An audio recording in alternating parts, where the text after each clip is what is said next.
Boa noite, uma alegria podermos estar juntos, celebrando esse culto especial da Páscoa.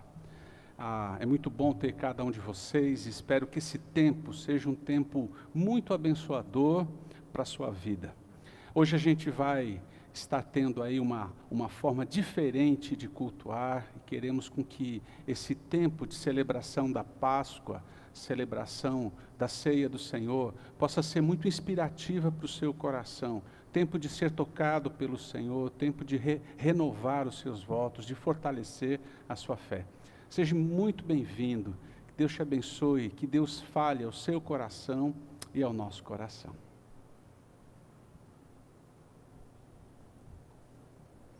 Vamos orar?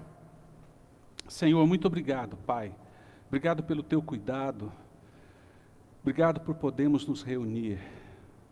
Nós nos reunimos, Pai, porque entendemos que não somos pessoas perfeitas, que precisamos da tua graça, que precisamos do teu perdão, que nós nos reunimos em adoração, em louvor, porque um dia o Senhor morreu, ressuscitou e abriu os nossos olhos e a nossa mente se revelando quem o Senhor é e o que o Senhor fez. Por isso nós nos reunimos, ó Pai, nessa noite, para cultuar o Senhor. Pedimos, ó Deus, que o Senhor abençoe cada irmão e irmã, aonde eles estiverem, Pai. Abençoa, Pai, aqueles que têm sofrido com o isolamento, a saudade de estarmos reunidos, mas que o Senhor cuide, abençoe. Abençoe, Pai, aqueles que também passam por situações difíceis com relação à própria crise financeira. Nós pedimos, Senhor, a tua bênção, que seja um tempo, Deus, de realmente derramarmos nosso coração diante do Senhor e recebemos do Senhor encorajamento, paz e esperança. Nós oramos e oramos no nome de Jesus.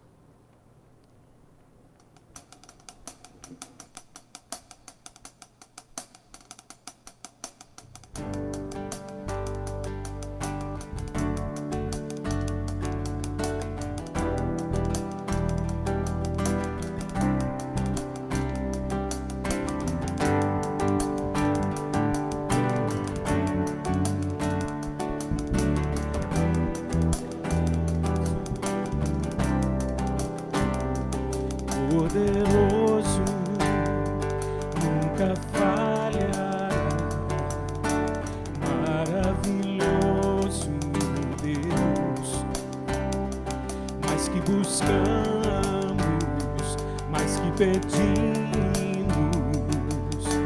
grandes coisas faz, ressurgiu e a morte venceu. Nosso Deus é poderoso, em seu nome vamos vencer. Nosso Deus é poderoso.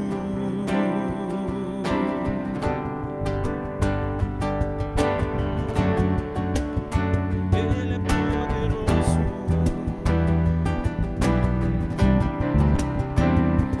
Deus conosco, sempre perto está, dando a solução. Mais que sabemos, mais que esperamos, grandes coisas faz. Ressurgiu e a morte venceu. Nosso Deus é poderoso, em seu nome vamos vencer. Nosso Deus é poderoso.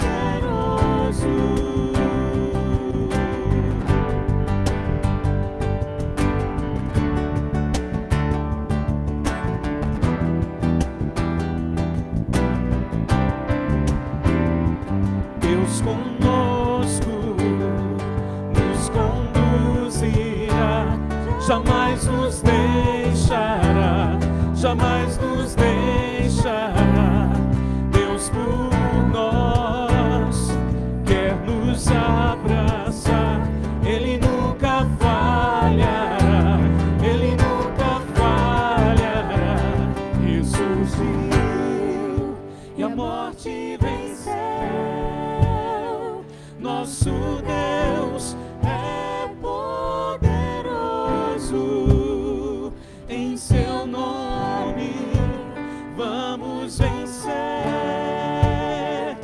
Nosso Deus é poderoso,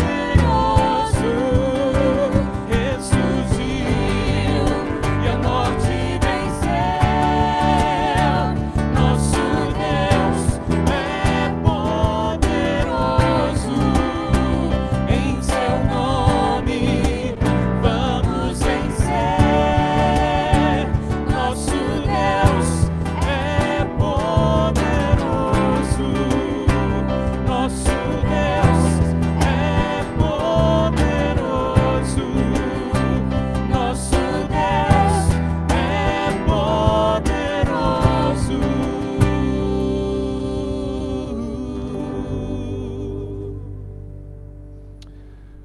Hoje, depois que terminou o culto da parte da manhã,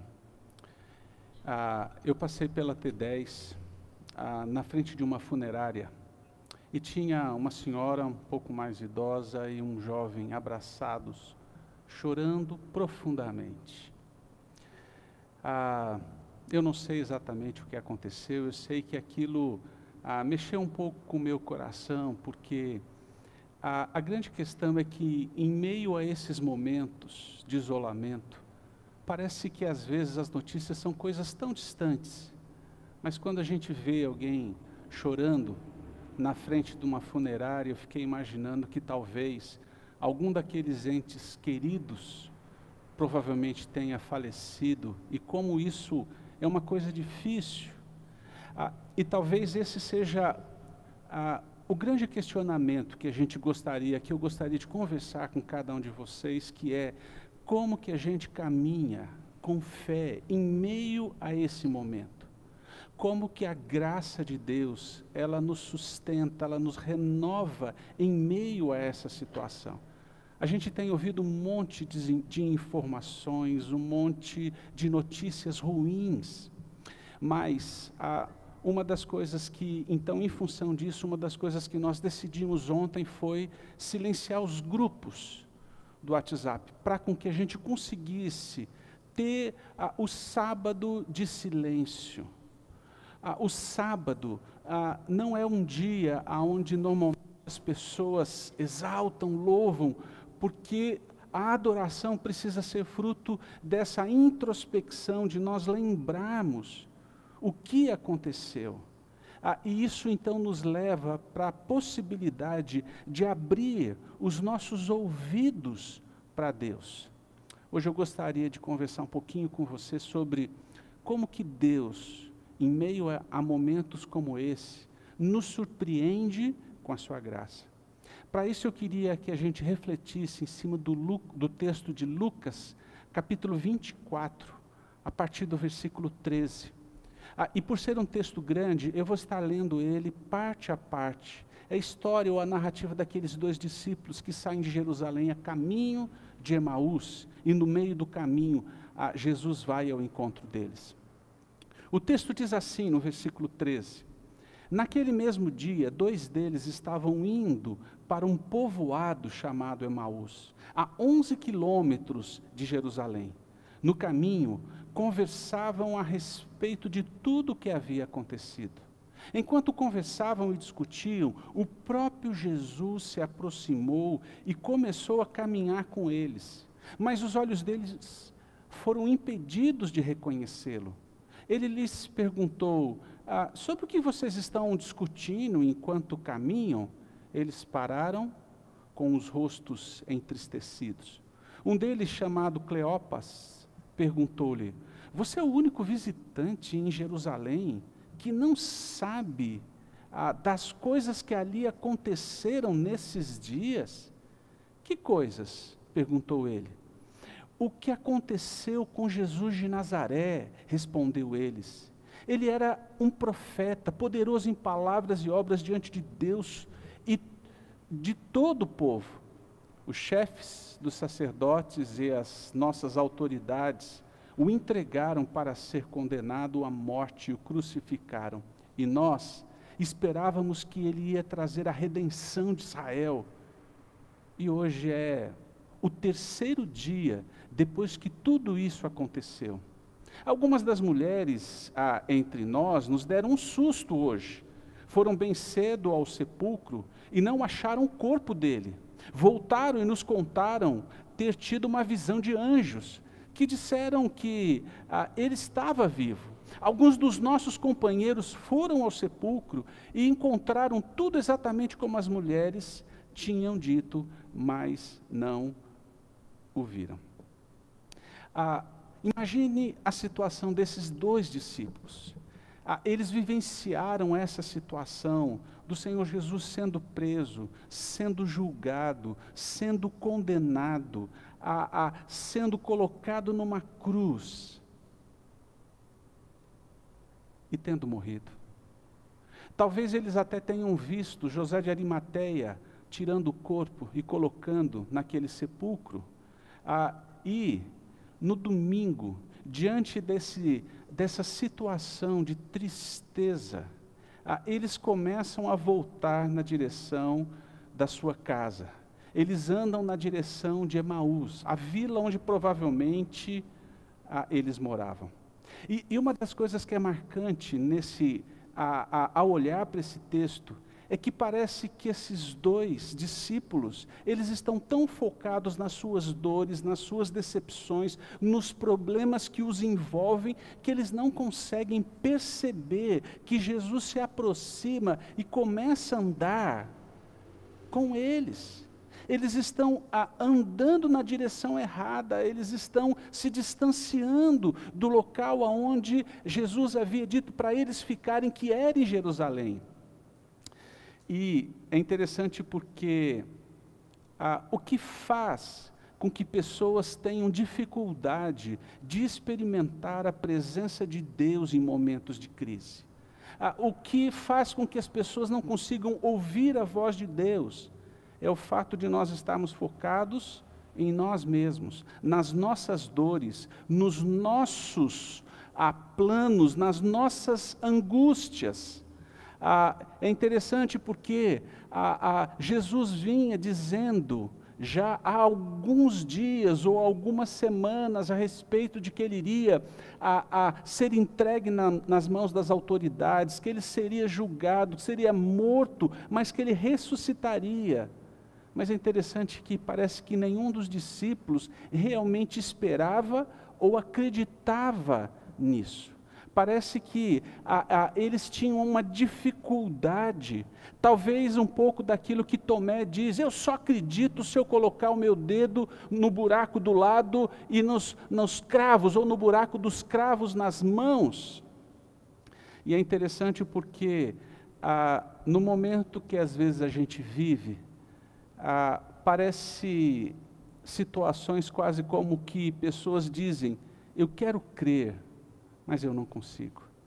Parece que a gente vai ficando tão acostumado com a igreja, com as reuniões, que parece que a gente tem dificuldade de crer que esse Deus ressuscitou, que Ele está assentado à direita de Deus Pai. Parece que a gente vai sendo afligido pelas dificuldades que nos cercam, dessa impotência de crer e confiar. Mas a ressurreição, a celebração da ceia, é o que traz essa possibilidade do nosso coração se lembrar daquilo que Deus fez e principalmente de que Deus vem ao nosso encontro. E vem ao nosso encontro porque Ele foi capaz de oferecer a própria vida em resgate de cada um de nós. Vamos cantar uma próxima música?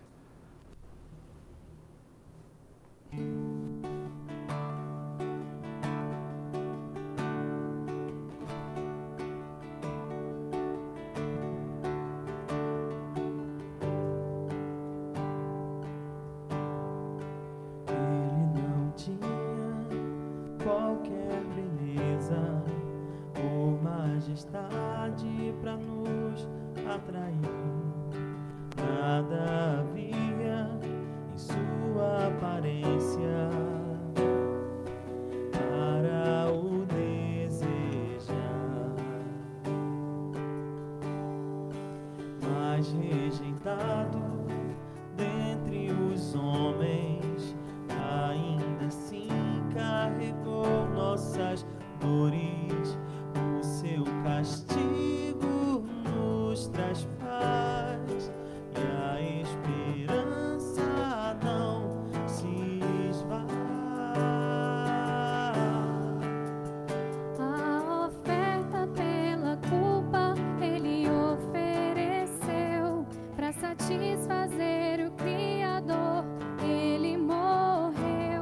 para que a sua luz em nós pudesse brilhar.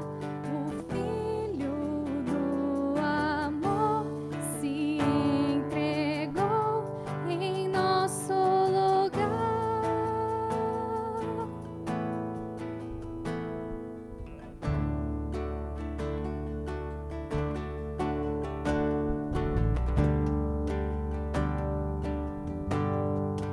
Mas rejeitado dentre os homens, ainda assim carregou nossas dores. O seu castigo nos traz paz, e a esperança não se esvai. A oferta pela culpa ele ofereceu para satisfazer o Criador. Ele morreu para que a sua luz em nós pudesse brilhar. O Filho do amor se entregou em nosso lugar. És o Cordeiro que pelos nossos pecados foi esmagado, sem dizer uma só palavra. Se entregou aos cravos, derramou sua vida até a morte, provando a ira amarga pra nos dar sua doce graça e nos fazer viver.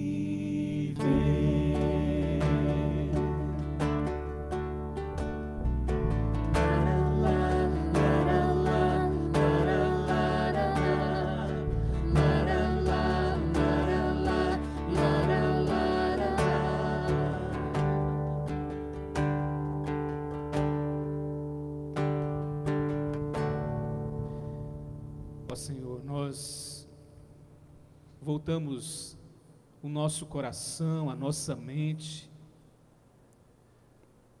para descansar os nossos fardos, as nossas preocupações, os nossos temores, colocar tudo isso, ó Pai, nossas culpas, nossos pesos, nossos pecados, Sim, Deus.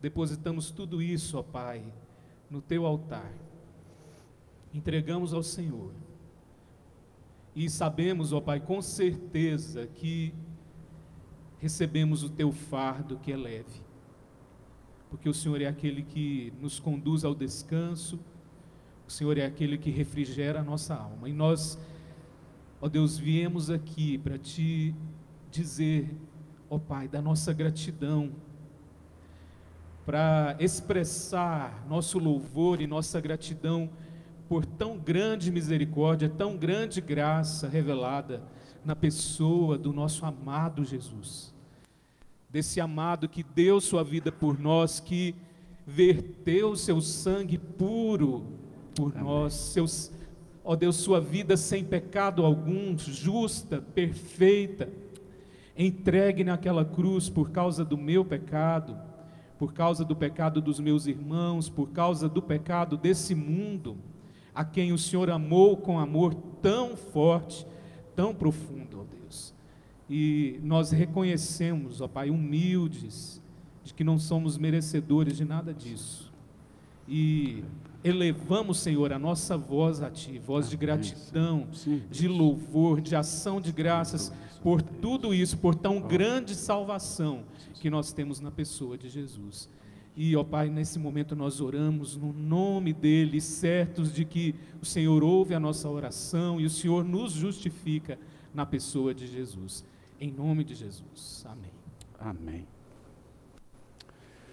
Uma das coisas que pode nos fazer ser surpreendidos pela graça de Deus, porque quando nós olhamos para o texto, nós vemos que mesmo aqueles discípulos, caminhando para casa, caminhando na direção errada, Jesus caminha na direção deles. Da mesma forma, o Senhor Jesus caminha na nossa direção quando nós estamos perdidos. E o texto diz justamente isso: enquanto conversavam e discutiam, o próprio Jesus se aproximou e começou a caminhar com eles. Por que ele faz isso? Porque esse é o bondoso Deus, é o bom pastor, que muitas vezes deixa 99 ovelhas para nos buscar. É esse Deus que não desiste da humanidade, que teima em virar as costas para Ele. É esse Deus que não somente nos criou, mas vem para nos resgatar e nos redimir. É por isso que o Senhor Jesus disse que Ele é o caminho. Eu sou o caminho, a verdade e a vida. Ninguém vem ao Pai senão por mim. Talvez uma das grandes questões nesse processo é entendermos que o Senhor Jesus, Ele veio não para oferecer respostas às questões da vida. Ele veio para ser a resposta. E é interessante então assim, porque quando nós olhamos para esses dois discípulos, o versículo seguinte vai dizer que eles não conseguiram perceber, enxergar, os seus olhos foram impedidos de enxergar. Talvez a pergunta nesse momento é, o que os impedia? Era Deus que impedia com que os seus olhos percebessem que Jesus estava caminhando com eles? Parece que não, porque nos dois momentos anteriores, quando Jesus aparece após a ressurreição, primeiro a Maria Madalena, ele mesmo toma a iniciativa de dizer que é ele, e depois as mulheres, da mesma forma, naquele domingo, ele se revela. Mas se a gente olha para esses dois discípulos, o que impediu com que os olhos deles enxergassem? Por que eles não fizeram isso? Talvez a explicação mais simples ou mais clara é que esses dois discípulos, eles estavam tão envolvidos com seus próprios sentimentos, com tanta confusão, com tantas coisas dentro do seu coração, diante da dor, da perda, do sofrimento, que na realidade o que eles faziam era simplesmente ficar olhando para si e não tinham a capacidade de olhar para o lado ou levantar os olhos e perceber o próprio Senhor Jesus. Nos dias de hoje, isso não é tão incomum. Às vezes as pessoas passam sim por dias de dor, perda, sofrimentos, angústias. O problema é que quando elas simplesmente falam umas com as outras, isso é murmuração. Não no sentido de que uma pessoa abre o seu coração com a outra, mas aquela coisa de alguém que pega o seu sofrimento e sempre fica simplesmente derramando sobre os outros. Porque nós somos desafiados a derramar o nosso sofrimento diante de Deus. Talvez você já tenha visto pessoas que até mesmo num ofício fúnebre, chega alguém e a pessoa diz assim, como que você está? Não, está tudo bem, né? Porque a Bíblia diz que tem que dar graças em tudo. Mas parece que as pessoas esquecem que esse Deus é um Deus que sabe o que é o sofrimento. Os salmos de lamento, existem muitos e nos orientam a derramar as nossas dores diante de Deus. Quando nós derramamos as nossas dores, as nossas angústias, quando nós brigamos com Deus, como muitas vezes Davi fez, isso é lamento. Dizer para Deus, eu não estou entendendo, por que isso agora, por que dessa forma, por que eu perdi o emprego, porque à medida com que a gente vai fazendo isso, nós derramamos diante de Deus. E à medida com que eu derramo o meu coração diante de Deus, eu derramo o meu lamento, parece que da mesma forma Deus vai abençoando, tocando, curando, eu vou conseguindo ouvir a voz de Deus. Jesus chega e pergunta, chega ao lado deles e começa, e eles vão virar para Jesus, mas como assim? Você é o único visitante em Jerusalém que não sabe o que aconteceu? E eles começam esse processo de lamento, eles começam esse processo de murmuração, eles não derramam diante de Deus. Quando nós derramamos as nossas dores, as nossas angústias, como no Oriente Antigo, quando as pessoas sofriam, elas rasgavam as suas roupas, alguns chegavam a colocar cinzas na cabeça e falavam com Deus, porque à medida com que nós nos voltamos para Deus, parece então que nós começamos a permitir com que a voz de Deus vá ecoando dentro do coração. Eu não sei qual é o momento que você está vivendo exatamente, mas tenha certeza, o Senhor Jesus, assim como Ele fez, Ele faz hoje, Ele vem na nossa direção, e Ele vai perguntar, como que você está? Que os seus lamentos, ou melhor, que as suas dores, não alimente a murmuração, ou simplesmente esse processo que faz você se tornar azedo, mas que isso te conduza à presença de Deus, aonde a sua dor, sendo derramada diante do Senhor, se transforme em lamento. E como resposta você comece a ouvir a voz de Deus, a ecoar no seu coração. Vamos cantar uma próxima música que nos lembra porque a gente deve cantar.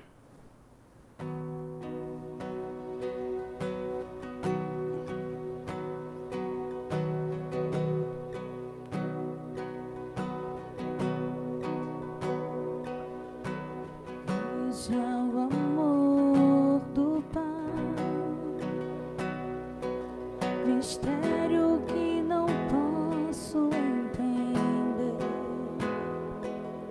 quão grande é o seu amor e o quanto nos deseja.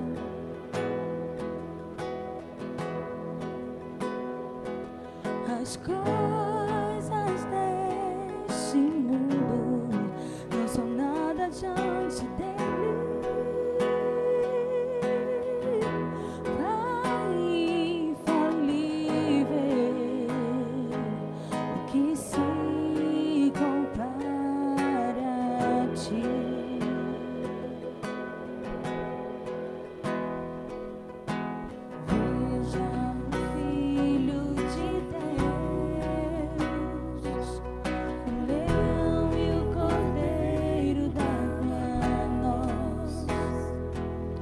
O Verbo se encarnou, Salvador da minha alma.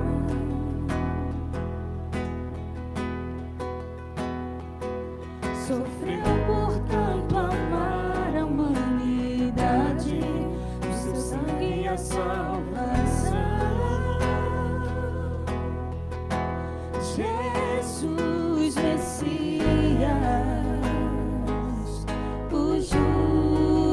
se entregou. Não foi o fim, Ele ressuscitou.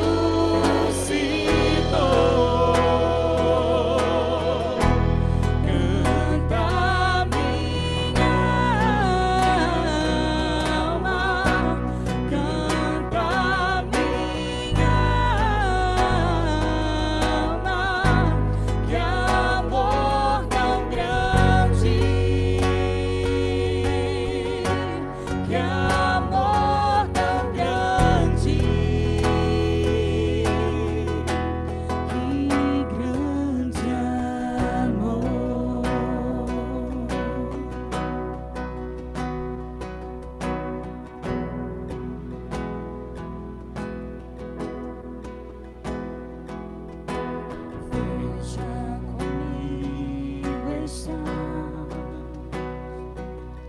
Espírito queimando em meu ser,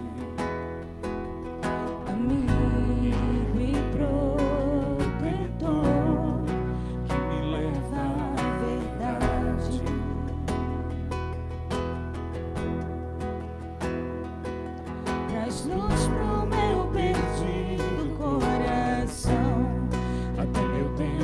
me fundar. Ó Santo Espírito, teu reino quero ver.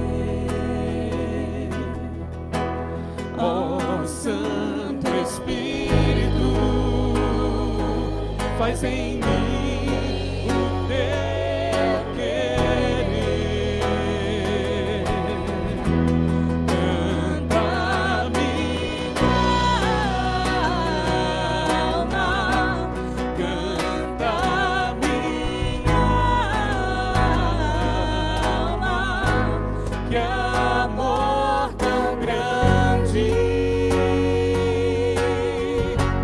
que amor tão grande. Canta minha alma, canta minha alma, que amor tão grande,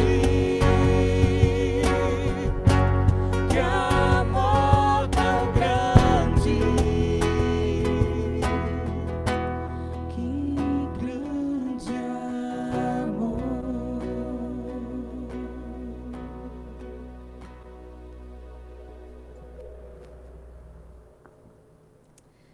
Deus, Senhor, eu quero te agradecer pelo privilégio que temos, Jesus, de estar diante da Tua presença, pelo privilégio, Senhor, de poder estar te adorando, te glorificando, Pai.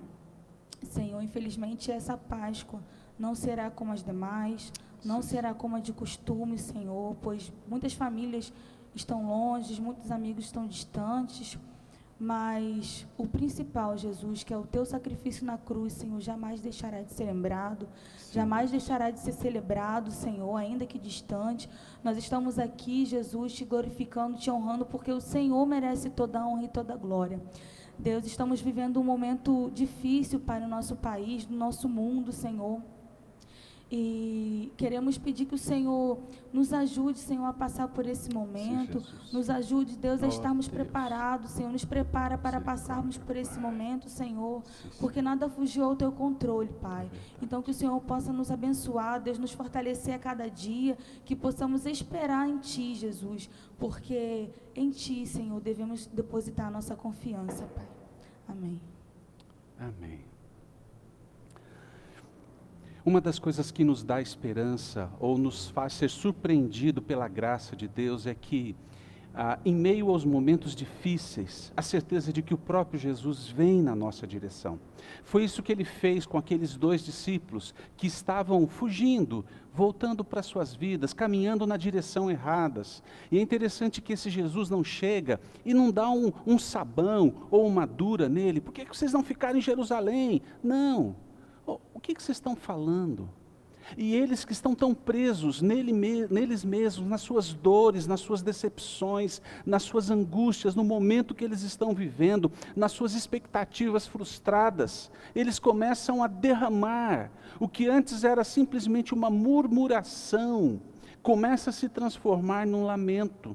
Porque depois que eles falam todas as coisas, o Senhor Jesus vira para eles no versículo 25 e diz assim: Ele lhes disse: como vocês custam a entender e como demoram a crer em tudo que os profetas falaram? Não devia o Cristo sofrer estas coisas para entrar na sua glória? E começando por Moisés e todos os profetas, explicou-lhes o que constava a respeito dele em todas as Escrituras.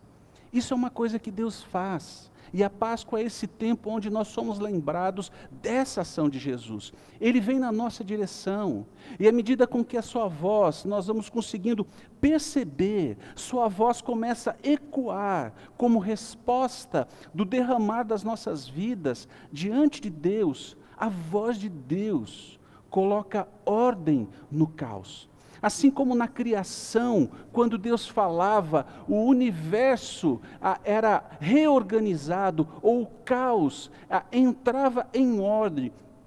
Da mesma forma, quando nós começamos a ouvir a palavra de Deus, à medida com que eu a leio, isso vai gerando a ordem dentro do meu coração, isso vai gerando esse processo de calma e ordem também dentro das nossas mentes.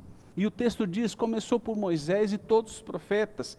Talvez você possa pensar, mas como assim? Jesus simplesmente está lembrando a eles o que os profetas, Moisés e os profetas já havia dito. Hoje de manhã eu me concentrei em Joel e eu queria continuar só lembrando desses versículos. Depois que o profeta Joel diz que no dia do julgamento, no dia do Senhor, haveria trevas do meio-dia às 3 da tarde, que naquele dia Deus faria um acerto de contas com toda a humanidade, Deus chamaria a humanidade para um julgamento. Só que quem senta na cadeira do réu, como eu disse de manhã, ou melhor, quem é cravado numa cruz é o próprio Deus. E não só os pecados são derramados, mas a justiça, a punição de Deus recai. E é por isso que Jesus brada na cruz e depois ele termina dizendo, está consumado. Mas o profeta Joel diz que depois que isso aconteça, olha o que ele vai dizer no versículo 32. E todo aquele que invocar o nome do Senhor será salvo. Pois conforme prometeu o Senhor, no Monte Sião e em Jerusalém, haverá livramento para os sobreviventes, para aqueles a quem o Senhor chamar. Depois disso, derramarei o meu Espírito Santo sobre todos os povos. Não só mais os judeus, todos. Os seus filhos e filhas profetizarão, falarão a respeito da palavra. Os velhos terão sonhos, os jovens terão visões. Até os servos e servas derramarei do meu espírito naqueles dias e mostrarei as maravilhas do céu e na terra. É um pouco disso que acontece à medida com que nós celebramos a Páscoa. Nós somos lembrados a respeito desse rei, desse bondoso Deus, e à medida com que ele fala e dá ordem, isso vai colocando ordem no caos. Mas parece que às vezes aqueles discípulos demoravam ou tinham dificuldade para entender, não é porque eles não tinham capacidade intelectual, era porque aquilo que o Senhor falava não correspondia às expectativas que eles tinham. Eles chegam a dizer para Jesus, nós esperávamos que ele seria o redentor, o resgatador de Israel. A expectativa deles é que Jesus, de uma forma talvez militar ou poderosa, chamasse os anjos, matasse todos os romanos e fizesse novamente Israel se tornar uma potência. Alguns deles já começavam até mesmo uma disputa interna. Olha, eu quero sentar à sua direita, olha, eu quero sentar à sua esquerda. Olha, eu quero o ministério aí, sei lá, da Casa Civil, eu quero o ministério, tal ministério. E eles começam dentro desse processo. Eles parecem que não conseguiam entender que a proposta do reino de Deus não era uma proposta de sucesso e de poder, mas era uma proposta de um novo reino, aonde muitas vezes nos leva a um novo estilo de vida. Isso talvez é o que causa em muitos nos dias de hoje um processo de não mais querer ficar, até mesmo na igreja, ou em Jerusalém, e querem voltar para Emaús. Porque muitas vezes alguns começam com esse processo de frustração. Não, mas sabe o que é? Hoje eu aceitei Jesus, mas hoje a minha vida não é aquilo que eu sonhei quando eu tinha 15 anos. Na profissão eu não alcancei o que eu achava que eu deveria alcançar. O meu casamento não é aí muitas vezes uma situação de sucesso, ou os filhos, ou até mesmo a vida comunitária não é essa coisa de uma igreja perfeita. E é interessante porque essas expectativas de sucesso, de prosperidade, fazem com que muitas vezes algumas pessoas cheguem à seguinte conclusão: Deus falhou. E como Deus falhou, alguns deles começam a deixar Jerusalém e caminhar para Emaús. Começam a deixar até mesmo aí a vida dentro da comunidade, porque a partir de então eles querem controlar a sua vida, controlar o futuro, porque a igreja não satisfez os seus sonhos, não foi oferecido a essas pessoas o realizar das suas expectativas, mas os planos de Deus para a vida de cada um de nós é muito maior. Às vezes algumas dessas pessoas acham que Deus falhou porque criou expectativas que não são as expectativas e os sonhos de Deus. Os sonhos de Deus são muito melhores. Algumas pessoas, aliás, olham para simplesmente essa parte da sua vida que é simplesmente como uma folha, mas não conseguem enxergar o livro todo. A Páscoa nos lembra que o nosso nome foi escrito no livro da vida. Que isso é só uma pequena parte de toda a nossa existência, mas vamos viver toda a eternidade com o próprio Deus. E Ele pode nos conduzir a um novo caminho, à medida com que nós nos rendemos à orientação do Espírito Santo, à medida com que nós lemos a palavra. Porque o que coloca ordem no nosso caos é a palavra de Deus. E aqui, eu sei que nesse tempo, talvez muitos estão ouvindo muitos vídeos, muitas mensagens, mas eu queria desafiar você a ouvir ao próprio Deus, a ler a palavra e permitir com que o Senhor fale com você. Porque quando isso acontece, nós somos desafiados a entregue o seu caminho ao Senhor e o mais Ele fará. Em nenhum momento está dizendo ali, entregue o seu desejo. Não, Deus, esse é o meu desejo, esses são os meus planos, esses são as minhas expectativas. Se o Senhor fizer isso, então eu vou te servir. Não é essa forma de relacionamento. Por isso que muitos continuam caminhando para Emaús com todas as suas desordens, sejam emocionais ou sejam mentais. Permita com que esse bondoso Consolador que veio morar, o Espírito Santo, a terceira pessoa da Trindade, leve você a um crescimento para com que você confie no caráter de Deus. Você confie que a vontade de Deus é boa, perfeita e agradável. A Páscoa pode ser esse momento aonde eu me percebo caminhando para Emaús e o Senhor me conduz de volta para Jerusalém. Como que está o seu coração? Você tem perdido a capacidade de confiar que Deus é poderoso para transformar o seu casamento, o seu relacionamento com seus filhos, te dar capacidade para ter uma nova forma de encarar a sua profissão e o tempo que Deus te deu, e a forma e até mesmo os recursos. Mas para isso, você precisa permitir com que a palavra do Senhor, inspirada pelo Espírito, leve você do caos para a ordem. Leve você do medo à esperança. Leve você da autonomia para uma sujeição, um confiar em amor a Deus. Vamos cantar mais uma música?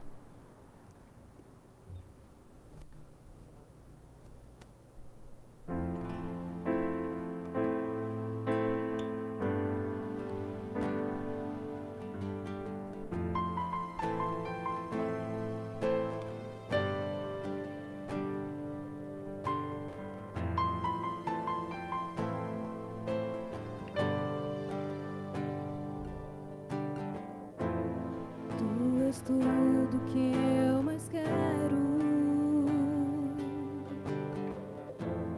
o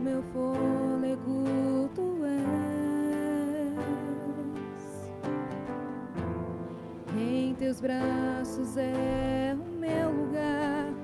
Estou aqui, estou aqui. Pai, eu amo tua presença. Teu sorriso é vida em mim. Eu seguro em tuas mãos, confio em ti, confio em ti. Quero ir mais fundo, leva-me mais perto, onde eu te encontro, no lugar secreto, aos teus pés me rendo, pois a tua glória quero ver.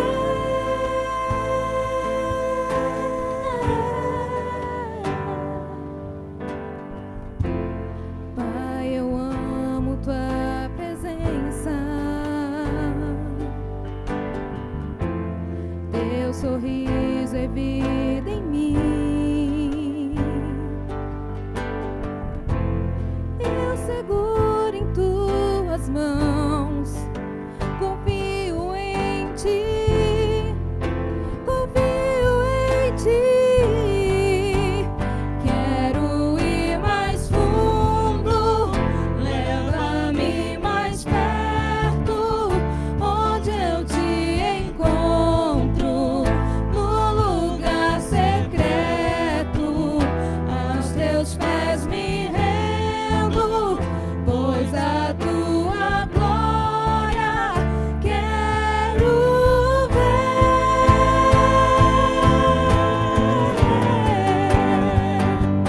Tudo que eu mais quero é te ver, me envolva com tua glória e poder. Tua majestade é real, tua voz ecoa em meu ser. Tudo que eu mais quero é te ver, me envolva com tua glória e poder. Tua majestade é real, tua voz ecoa em meu ser. Quero ir mais fundo, leva-me mais perto, onde eu te encontro, no lugar secreto, aos teus pés me rendo, pois a tua glória quero ver.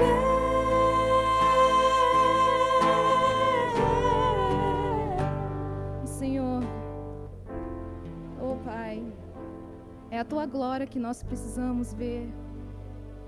E pedimos, Pai, nisso que nós pedimos, na tua glória, eu quero pedir por aquelas pessoas que estão na linha de frente, como os médicos, os enfermeiros. Oh Pai, como eles precisam do Senhor neste momento. Como aquelas pessoas que estão lá naqueles hospitais precisam da tua glória, Senhor. Oh Pai, faz a tua obra na vida daquelas pessoas que estão internadas, que estão sofrendo, seja lá qual for a doença, Pai. Esteja com cada um, com a tua mão de cura, trazendo cura, Senhor.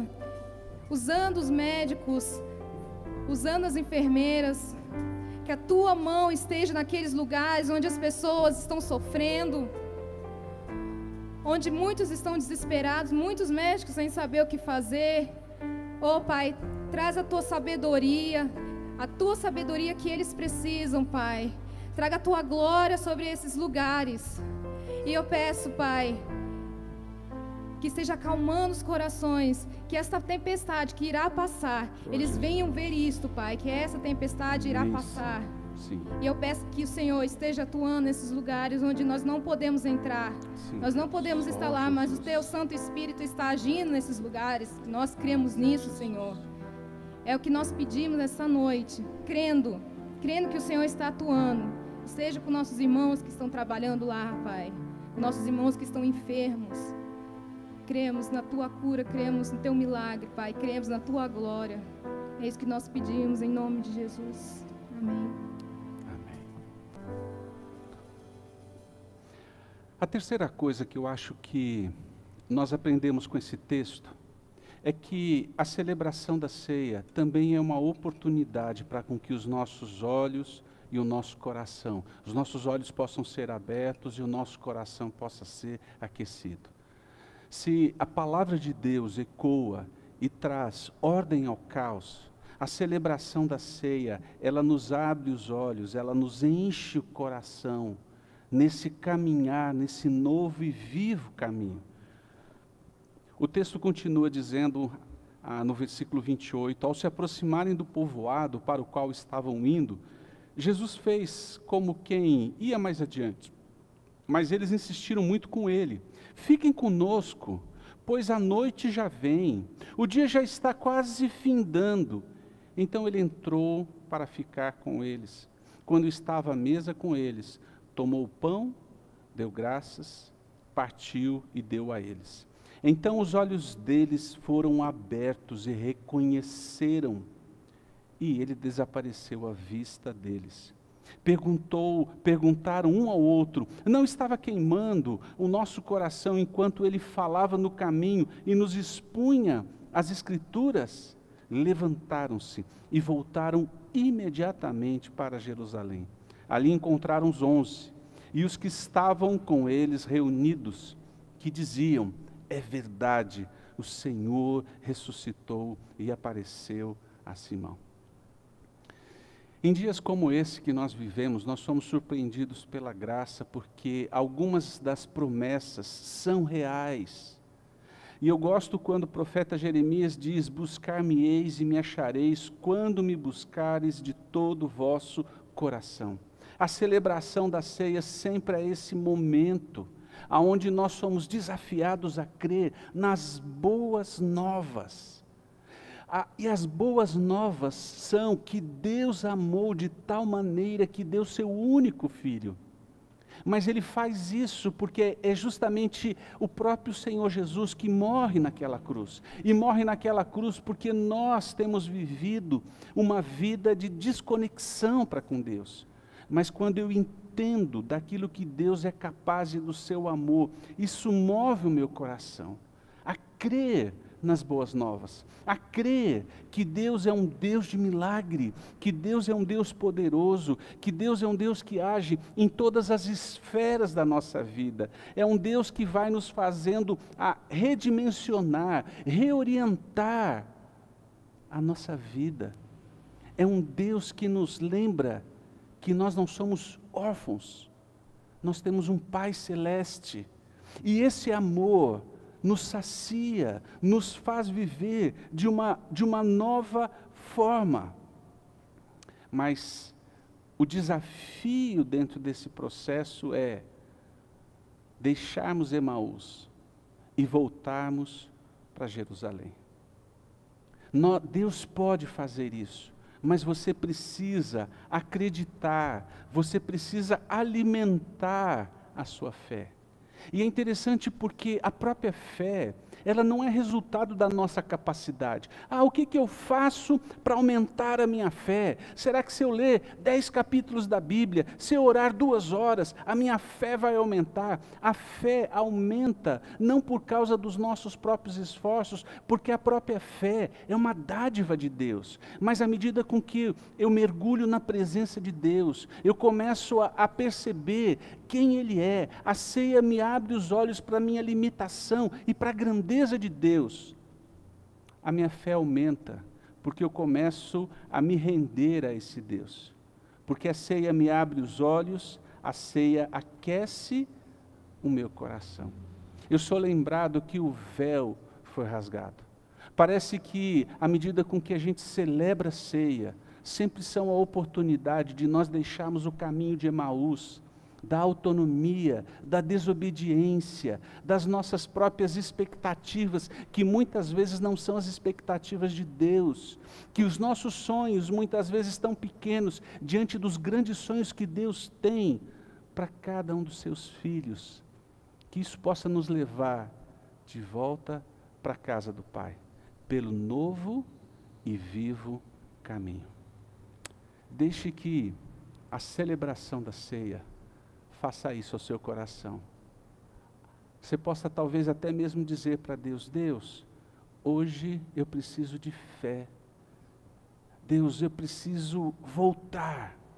Que você possa experimentar esse cuidado do bondoso Deus, cada vez que nós participamos como igreja do Senhor, seja todos reunidos, ou hoje, em especial, nós aqui e você na sua casa, nós possamos celebrar a ceia, porque um dia nós vamos poder celebrar as bodas do Cordeiro com o próprio Senhor Jesus.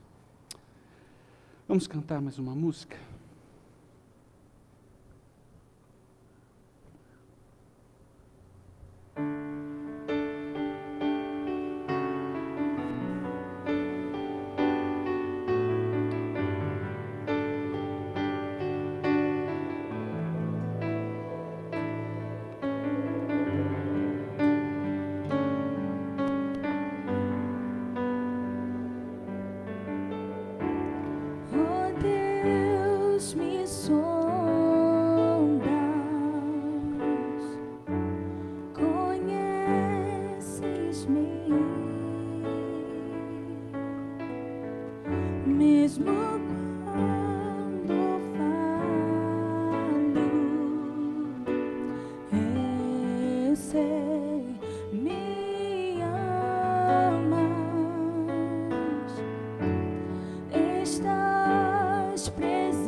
O texto de 1 Coríntios, capítulo 11, nos lembra que Paulo dizendo: pois eu recebi do Senhor o que também lhes entreguei. Que o Senhor Jesus, na noite em que foi traído, tomou o pão e, tendo dado graças, partiu e disse: isto é o meu corpo que é dado em favor de vocês. Façam isso em memória de mim. Da mesma forma, depois da ceia, ele tomou o cálice e disse: este cálice é a nova aliança no meu sangue. Façam isso sempre que o beberem em memória de mim. Porque sempre que comerem deste pão e beberem deste cálice, vocês anunciam a morte do Senhor até que ele venha.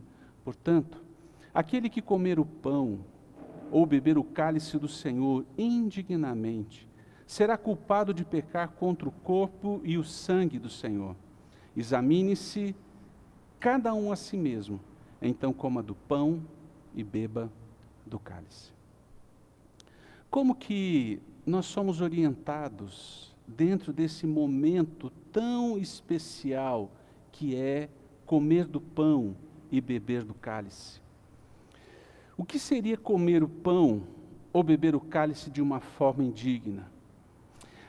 Seria nos aproximarmos da mesa, não reconhecendo que nós somos pecadores.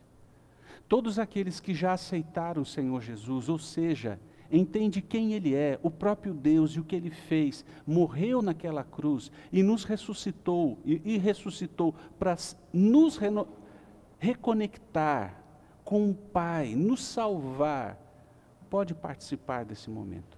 Todos aqueles que já professaram a sua fé são convidados a participar desse momento. E esse momento, ele sempre envolve dois sentimentos. O primeiro, o reconhecimento da nossa fraqueza ou daquilo que a Bíblia chama de pecaminosidade. E a segunda, o sentimento de gratidão. Por isso eu queria convidar você a fechar seus olhos e a ter um momento onde você pudesse confessar seus pecados, a reconhecer que para hoje nós estarmos aqui, um alto preço foi preciso ser pago, mas ao mesmo tempo, agradecer pela forma com que Deus abriu os seus olhos, abriu os meus olhos, se revelando quem Ele era. Isso nos levou a essa nova vida. Feche seus olhos, tenha um pequeno tempo de oração. Senhor, nós somos gratos por podermos sentar à sua mesa. Mas Deus, eu sei que isso teve um alto custo. O Senhor derramou sua própria vida naquela cruz. Oh Jesus, nós pedimos perdão pelos nossos pecados. Senhor, ajuda-nos a não caminharmos para a religiosidade, achando que nós somos autossuficientes ou que nós não somos tão maus. Ó Deus bondoso, o Senhor conhece a nossa vida, o Senhor conhece, Pai bondoso, toda a potencialidade que existe dentro do nosso coração e da nossa mente. E nós te agradecemos, ó Deus, porque se as nossas emoções e a nossa mente experimentam ordem, é porque a Tua palavra tem espantado o caos. E o que nós te pedimos, ó Deus, é perdoa-nos. E que cada vez mais, Senhor, a Tua palavra, a Tua voz, o Teu Espírito Santo, nos levem, Deus bondoso, a ter uns olhos que enxerguem, uma mente que entenda, um coração que tenha uma percepção e uma visão muito mais ampla da realidade do que somente, Deus, a nossa existência. Ó Deus, nós oramos e oramos no nome de Jesus. O texto diz que o Senhor tomou o pão, deu graças e o partiu e disse: isso é o meu corpo que foi partido por cada um de vocês. Depois, de uma forma semelhante, ele pega o cálice e disse: esse é o cálice da nova aliança no meu sangue. E todas as vezes que nós comemos do pão ou bebemos do cálice, nós estamos anunciando a morte e a ressurreição do Senhor até que Ele venha. E eu queria convidar cada um de vocês aí e nós aqui para estarmos celebrando esse momento.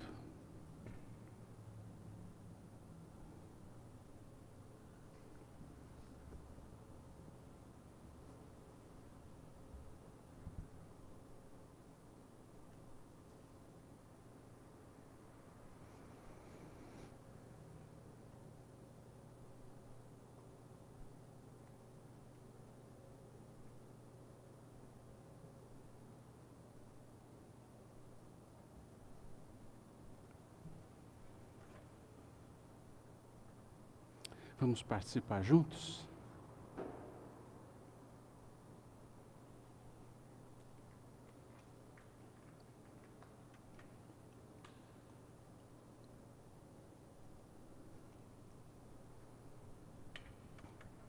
Senhor, nós te agradecemos, ó Pai.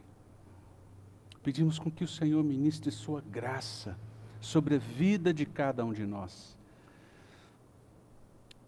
Senhor, ao longo dessa semana, mova os corações, encoraje, anime, ajuda-nos a conseguir ouvir a sua doce voz, que ela traga, Senhor, paz, esperança, que a certeza, Senhor, da sua graça nos mova dia a dia, ao longo dessa semana, em meio a esses dias tão difíceis com que nós vivemos. Eu oro, Pai, grato, e eu oro no nome de Jesus. Amém. Queridos, que a graça do Senhor Jesus, o amor do nosso bondoso Deus Pai, a comunhão e o poder do Espírito Santo seja hoje e para todo sempre sobre o povo de Deus. Amém.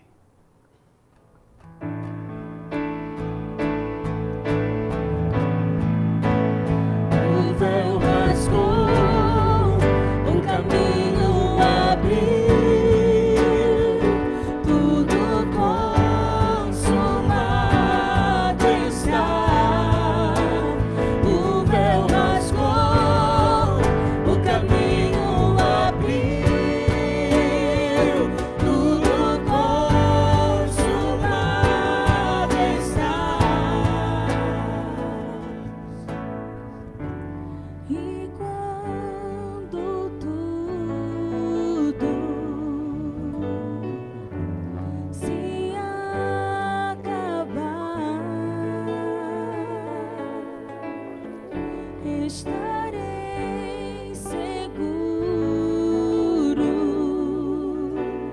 pois sei me amas, pois sei me amas. Posto-me diante da cruz, vejo o sangue de Jesus, nunca houve amor assim. Sobre a morte já venceu, sua glória o céu encheu, nada irá nos separar.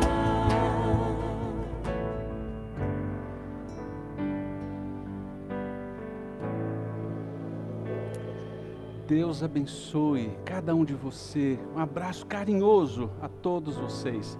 Aí na sua casa você pode dar um abraço.